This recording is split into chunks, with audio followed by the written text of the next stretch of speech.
kita diperlihatkan seorang perempuan yang kita sebut saja Tae Yuyun. Ini parasnya, Tae Yuyun merupakan seorang penemu sebuah cairan mimpi yang ketika cairan tersebut diteteskan ke dalam mata, maka pengguna tersebut bisa merasakan mimpi yang terasa seperti nyata. I remember hearing about that. My condolences. He survived. Rupanya, Tae Yuyun membuat cairan tersebut niatnya hanya untuk membuat adiknya yang dimana dulu saat mereka sedang berenang di laut, adiknya tersebut tenggelam yang membuatnya pun jatuh koma.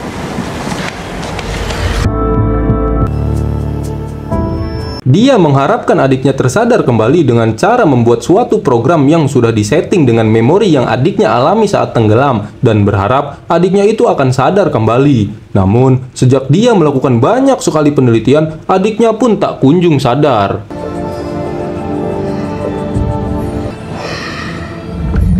Singkat cerita, kita diperlihatkan Tae Yuyun bersama temannya yang kita sebut saja Joko nggak pakai wi, mencoba cairan tersebut kepada Tae Yuyun untuk bermain ski. Namun, setelah beberapa saat, cairan tersebut pun mengalami sebuah gangguan yang untung saja dia pun berhasil tersadar kembali. Dan inilah Other Life.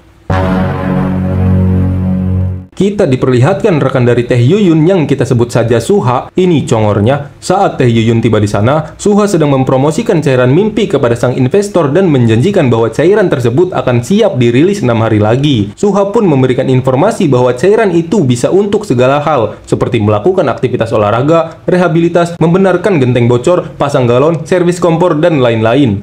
Is a genuine experience. What will you do with your other life? Tae Yuyun yang mendengar itu pun marah kepada Suha karena masih ada banyak sekali sistem error pada cairan mimpi itu yang harus dibetulkan dan memerlukan waktu lama. Jika tidak disempurnakan, maka bisa membahayakan banyak sekali nyawa orang. Going, we're still finding bugs. We need a reliable render farm. I'm telling you, we're out of runway. I knew you'd call me out on Long term, interactive. Malam pun poek. Tae Yuyun yang berhasil memperbaiki sistem yang karena sudah dikejar deadline itu pun mencoba cairan itu kepada dirinya yang alhamdulillahnya cairan itu yang awalnya hanya bertahan 6 hari sekarang ada kemajuan bisa sampai 20 hari. Just looks wrong.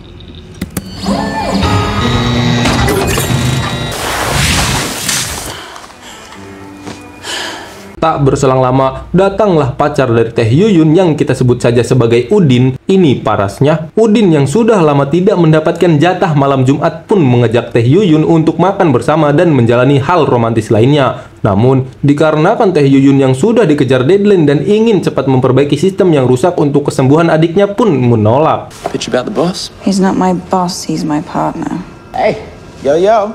Do it first, man.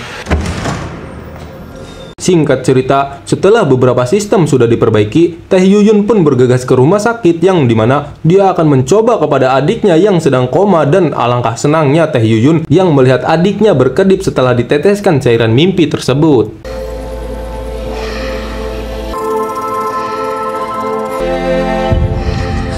Saat selesai menguji kepada adiknya, Tae Yuyun yang menggebu-gebu ingin adiknya sembuh pun kembali mencoba menyempurnakan cairan itu. Namun, tiba-tiba ada sebuah pesan dari pihak rumah sakit yang diperintahkan ayahnya untuk mencabut alat bantu medis yang dipasangkan kepada adiknya. Dan jika itu terjadi, maka adiknya akan langsung meninggal.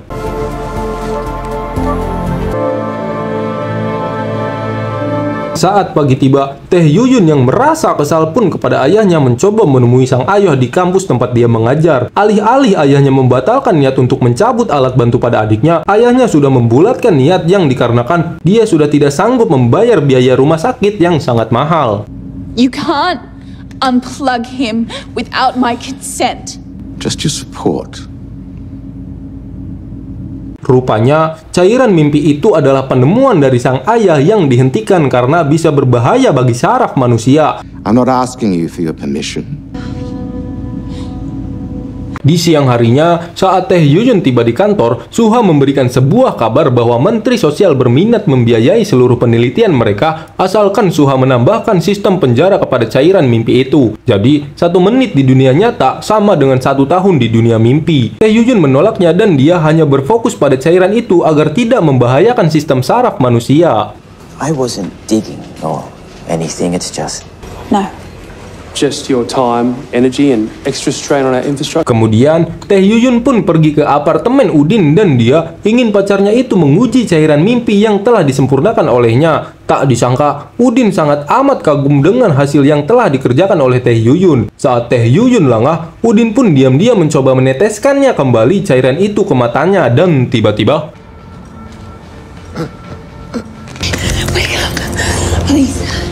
ya, rupanya cairan yang diteteskan ke dalam mata Udin adalah cairan yang sudah dipasangkan sistem memori untuk adiknya yang tenggelam di laut. Yang dikarenakan Udin tidak bisa berenang, dia pun tenggelam di mimpinya itu dan akhirnya dia pun tewas. Setelah kejadian itu, Tae Yuyun pun dibawa ke kantor polisi dan di sana sudah ada Menteri Sosial dan juga Suha yang menawarkan bahwa polisi tidak akan menangkap dirinya jika dia bersedia untuk menjadi kelinci percobaan sistem penjara di cairan mimpi. Jika dia menolak dan memilih penjara di dunia nyata, maka adik kesayangannya pun tidak akan ada yang mau mengurus. Mau tidak mau, Tae Yuyun pun menyetujuinya. Tokyo, I missed it too. or they never tested it in the first place. Ren, I didn't think you would be interested. Singkat cerita, saat Tae Yuyun diteteskan cairan mimpi itu, dia pun akhirnya masuk ke dalam sistem penjara mimpi yang rupanya di sana ada sebuah makanan yang akan kembali seperti semula setiap berganti hari. Saat Tae Yuyun berada di sana, dia sangat amat stres dengan sistem penjara itu, namun dia berusaha bertahan agar dirinya bisa cepat keluar dan mencoba kembali menyembuhkan adiknya. Are you to an exterior? I can show you a way out. Frederick Martin, 2008. Tak terasa, waktu sudah akan menunjukkan 1 tahun, namun tiba-tiba terjadi sistem error yang dimana membuat waktu di sana kembali ke semula yang membuat Tae Yuyun pun ngamuk dan frustasi. Saat sedang meratapi hidup, tiba-tiba Tae Yuyun merasakan hembusan angin di rak tempat makanan berada, lalu saat dia membongkarnya,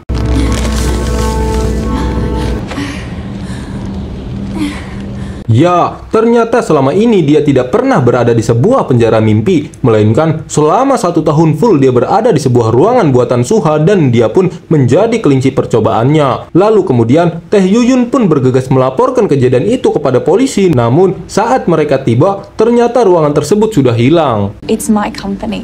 There's no charges against you on record, and there's no indication of any deferred prosecution. Singkat cerita, Tae Yuyun pergi ke apartemen milik sahabatnya yang kita sebut saja sebagai Icha. Ini parasnya, Icha pun dibuat bingung karena dia mengira bahwa Tae Yuyun sudah meninggal. Kemudian, dia menceritakan bahwa dirinya sudah membuat Udin meninggal karena cairan yang dibuatnya. Icha yang mendengar itu pun bingung karena Udin masih hidup dan ternyata Tae Yuyun selama ini dijebak oleh Suha yang ingin dia menjadi kelinci percobaan sistem penjara buatannya. I deleted you from my phone. Okay. After Danny died, they offered me a plea to... Di malam harinya, Tae Yuyun dan Icha menemui Udin dan ternyata semenjak Tae Yuyun tidak ada di sana, cairan mimpi diperjualbelikan dengan bebas oleh Suha yang telah mengambil alih perusahaannya. Kemudian, Tae Yuyun pun meminta bantuan kepada mereka untuk menyusup ke perusahaan itu dan mengambil data formula untuk menyembuhkan adiknya. Program stretching into 10-20 years served another life. Bro, how they stole your company. I don't give a fuck about a company. Scene berpindah ke perusahaan cairan mimpi yang memperlihatkan Tae Yuyun dan Udin yang menyusup ke dalam sebuah ruangan dan mencari keberadaan resep formula yang dia buat untuk adiknya. Saat sudah ditemukan, Tae Yuyun dan Udin pun bergegas pergi, namun mereka ketahuan oleh penjaga di sana yang membuat Icha pun harus ditangkap sedangkan Tae Yuyun dan Udin berhasil lolos.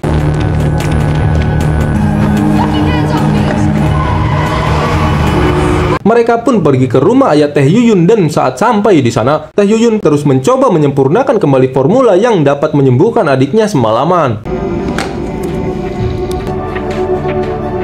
Pagi pun tiba. Ketika ayahnya pulang, dia sangat senang melihat putrinya kembali setelah 1 tahun tidak ada kabar. Kemudian, saat formula itu sudah dirasa sempurna, dia pun bergegas pergi ke rumah sakit dan mencobanya kembali agar adiknya bisa diselamatkan. Betapa bahagianya Tae Yuyun, formula yang dia kerjakan berhasil membuat adiknya itu tersadar dari koma, namun tiba-tiba...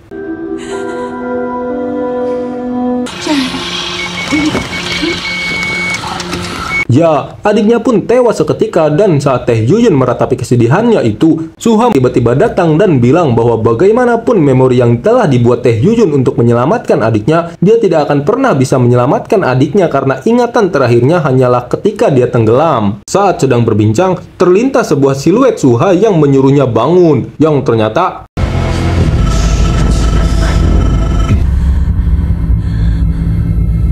Ya, rupanya ruang tahanan, Suha yang mengambil alih perusahaan, Udin yang masih hidup, dan adiknya yang kembali bangun hanyalah sebuah mimpi. Kemudian Taehyuyun pun meluapkan amarahnya kepada Suha. Di saat merenung, Taehyuyun pun sadar bahwa semua yang dia lakukan selama ini salah. Lalu, dia menemui Suha dan memberitahukan bahwa dia ingin menghentikan penelitian cairan mimpi karena berbahaya bagi saraf manusia, dan dia pun pergi. What fucking use is that? And what happened to you in there? Setelah kejadian di dunia mimpi itu, Taehyuyun sadar bahwa usahanya membuat sang adik sadar dari koma hanyalah menambah penderitaan kepada adiknya. Kemudian, dia menemui sang ayah dan mengatakan bahwa dia setuju untuk mencabut alat bantu pada adiknya. A colleague told me what Sam did. Saat akan menuju rumah sakit, tiba-tiba Suha menelponnya dan meminta Taehyuyun ke kantor untuk melihat cairan mimpi terakhir kalinya. Kemudian, Taehyuyun pun pergi ke sana dan saat sampai di sana, Suha menjelaskan saat Taehyuyun berada di dalam alam mimpi, dia tak sengaja masuk ke alam bawah sadarnya sendiri dan berhasil keluar dari penjara tersebut. Lalu, Suha pun meminta Taehyuyun untuk mencobanya kembali, tetapi Taehyuyun yang sudah muak pun menolak dan tiba-tiba, You're the only one who can. It's not going to be anyone. You fucking own me! What about this? ya, Suha menjambak Taehyuyun dan meneteskan cairan mimpi itu ke matanya secara paksa yang membuat Taehyuyun pun harus kembali masuk ke alam mimpi. Dikarenakan sebuah pengalaman yang sudah dia rasakan, Taehyuyun pun berhasil mengontrol alam mimpinya dan keluar dari mimpinya itu. Saat sudah sadar, Taehyuyun yang marah pun memberikan cairan mimpi itu kepada Suha yang membuatnya harus masuk ke dalam sistem penjara mimpi yang saat dia akan masuk ke 1 tahun, tiba-tiba sistemnya error yang membuatnya sangat amat frustasi. Kemudian, Taehyuyun pun menyuntikkan penawar dan akhirnya Suha pun sadar.